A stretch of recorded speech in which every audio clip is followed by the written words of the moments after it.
we would have dealt with the U.S. a whole lot on trade. And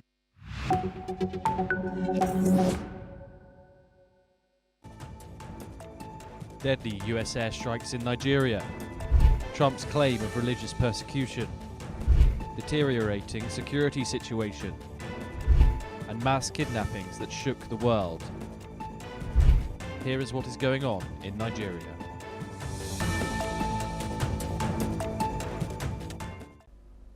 Hello, I'm Kriti Mehta and you're watching another episode of Xxplained with me. Today we mark a closer look at the security crisis that's brewing in Nigeria. On December 25, US President Donald Trump said that the United States had launched a powerful and deadly strike against the Islamic State group in northwestern Nigeria. Trump and the US military confirmed the strike on Christmas Day, stating the group had been targeting Christians in the region. Meanwhile, Nigeria's foreign ministry confirmed the operation a day later, describing it as part of the ongoing security cooperation with international partners, including the United States. The ministry also said that it was cooperating with the United States on security. US Africa Command said the strike killed multiple ISIS terrorists and took place in what it called Soboto State, an apparent reference to Sokoto State in northwest Nigeria. US Secretary of War Pete Hegseth thanked the Nigerian government for its support and cooperation in the strikes. The operation follows months of warnings from Trump, who has said Christianity faces an existential threat in Nigeria and has criticized the government's handling of militant violence. Nigeria, however, says armed groups target both Christians and Muslims, and that the conflict reflects a complex security challenge. Both governments say cooperation will continue as Nigeria works to counter terrorist groups across the country. In this episode, we discuss the lead up to these strikes as well as the security crisis in the Western African nation. Now, these strikes by the US are not unexpected. In early November, Trump ordered the US Department of War to prepare for possible military action in Nigeria. He also reiterated his claims that Christianity was facing an existential threat in Nigeria and that the United States had a responsibility to save the Christian population around the world. He consequently announced that Nigeria would be considered a country of particular concern under the International Religious Freedom Act. This was the result of a campaign by US Congressman Riley Moore, who alleged that there was an alarming and ongoing persecution of Christians in the West African country. The congressman stated that 7,000 Nigerian Christians had been killed in 2025 alone, an average of 35 a day. Trump then urged the Congress to look into the matter immediately.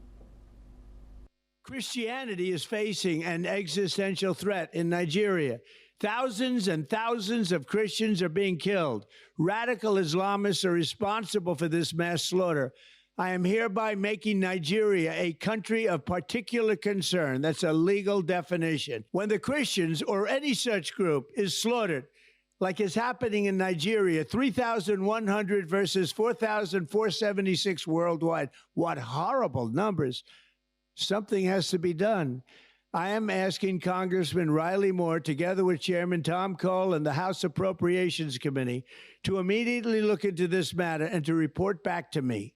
And I mean, like, immediately. The United States cannot stand by while such atrocities are happening in Nigeria and numerous other countries. It's not only Nigeria, it's all over. We stand ready, willing, and able to save our great Christian population around the world. This is not going to happen. The killing of Christians is not going to happen. In response to Trump's threat of military intervention, Yusuf Tagar, the Nigerian Minister of Foreign Affairs, had stated that the country's constitution did not allow religious persecution. Nigeria's constitutional commitment to religious freedom and rule of law. All the answers are in there. And this is what guides us And this is what shows that it's impossible for there to be a religious persecution that can be supported in any way, shape, or form by the government of Nigeria at any level, be it federal, be it regional, be it local. It's impossible. Meanwhile, Daniel Waller, an advisor to Nigerian President Bola Tinubu, had said and told the media that Nigeria would welcome US help in tackling the Islamist insurgents in the country. He had also added that the jihadists were not targeting members of a particular religion, but rather people from all faiths. President Tinubu also reaffirmed this stance, insisting that there were religious tolerance in the country and that security challenges were affecting people from all religions alike. But with Trump insisting religious persecution of Christians in the country and Nigerian authorities denying the claims, it begs the question, are Christians being targeted in Nigeria? Nigeria is officially secular but almost evenly divided between Muslims, who constitute 53% of the population, and Christians, who make up 45% of the country, with the remaining population practicing African traditional religions. Violence against Christians has drawn significant international attention and is often framed as religious persecution. However, reports suggest otherwise. The situation is more complex. In parts of central Nigeria, deadly clashes between itinerant Muslim herders and predominantly Christian farming communities are rooted in competition over land and water, but exacerbated by religious and ethnic differences. While according to some reports, the kidnappings of priests is seen as a trend driven more by money than religious hatred, as they are viewed as influential figures whose worshippers or organizations can mobilize funds quickly. The wider security situation in Nigeria remains still complicated. In the northeast, Boko Haram and its splinter groups such as Islamic State West Africa Province have waged an insurgency since 2009. Killing tens of thousands and displacing millions. But this violence does not just target Christians. Just hours before Trump confirmed strikes in Nigeria on December 25, there were reports of 5 people being killed in a mosque attack in Maiduguri, the capital of Nigeria's Borno state. 35 others were injured in the attack when a suspected suicide bomber detonated an explosive inside the mosque. Cikin Maiduguri ya jima wannan abun a sakiyan iya abin da ya kama zuwa custom zuwa haka cikin gari wannan abun bai taba baruwa ba cikin masallaci bom ya tashi sai dai daga su irin su muna su abin nan ne abun yake faruwa shi din ma a baya ne amma zuwa yanzu kam wannan abun a cikin gari bai taba faruwa. Gaskiya yanzu akwai jin tsoro saboda yanzu fashewa wannan abun da ya faru kuma da mun kusa da mu wannan mun ji tsoro kuma Allah ya kiyaye na gaba Allah ya tsira haka. Ana roƙon gwamnati ya dauko mataki ya sa tsoro sosai a duba inda ake sallah a san suwaye za su shiga su yi sallah a ciki. In haka muna roƙon Allah ya sayar a haka Allah ya sa kare sake faruwa iri wannan. Shine addu'a. No group claimed responsibility, but Boko Haram terrorists have previously targeted mosques and crowded places in Maiduguri in suicide bombings and improvised device attacks. The group launched its uprising in Borno state in 2009, seeking to establish an Islamic caliphate. Despite military offensives and regional cooperation, sporadic attacks continue to threaten civilians in the northeast. In September this year, Boko Haram launched an overnight attack on the Borno state, killing 60 people.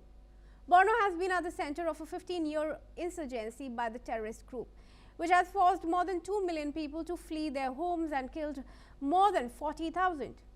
At the height of its powers in 2015, Boko Haram controlled huge areas in Borno state before being beaten back. The fight against the terrorists became even more challenging after neighboring Nigeria withdrew its troops from a regional force set up to tackle the jihadist group. Boko Haram gained international notoriety in April 2014 when it kidnapped more than 270 schoolgirls from the town of Chibok, also in Borno state. Meanwhile, in the southeastern part of the country, separatists seeking to revive the defunct state of Biafra have been linked to violence against government institutions and civilians, with most victims being Christians. In all, thousands have been killed across multiple fronts. creating overlapping humanitarian and governance crises. In the northwest, however, heavily armed criminal gangs, often labeled bandits, carry out mass kidnappings and raids that affect both Muslim and Christian communities. These groups have expanded operations into north-central Nigeria, exploiting weak state presence and local grievances. Amid escalating diplomatic pressure from the United States, Nigeria has also come into light for experiencing a significant surge in mass kidnappings in 2025. There were 5 major kidnappings just in the month of November and December. On November 17, armed men killed the vice principal and abducted at least 25 students in an attack on a girls' secondary school in northwestern Kebbi State. Just a few days later, in an attack on the Christ Apostolic Church in the Kwara State, 2 people were killed and 38 others were abducted. In 2 separate attacks in late November, gunmen abducted at least 20 people. In a church in the central Kogi state, attackers seized the pastor, his wife and several worshippers. Meanwhile, in the Sokoto state, a bride and 10 of her bridesmaids were kidnapped.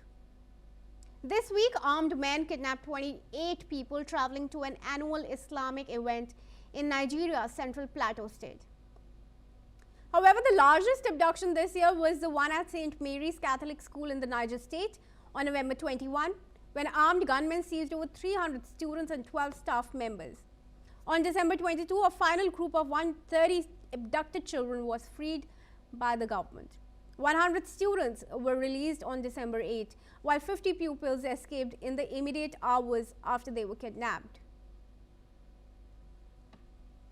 This rescue was a result of the directive of the Commander-in-Chief of the Armed Forces of the Federal Republic of Nigeria, President Bola Ahmed Tinubu, and intense and coordinated operations by the National Security Advisor in conjunction with the Department of State Services, the Armed Forces, the Nigerian Police, other security agencies and international partners, which has yielded another landmark achievement of rescuing the victims unhurt.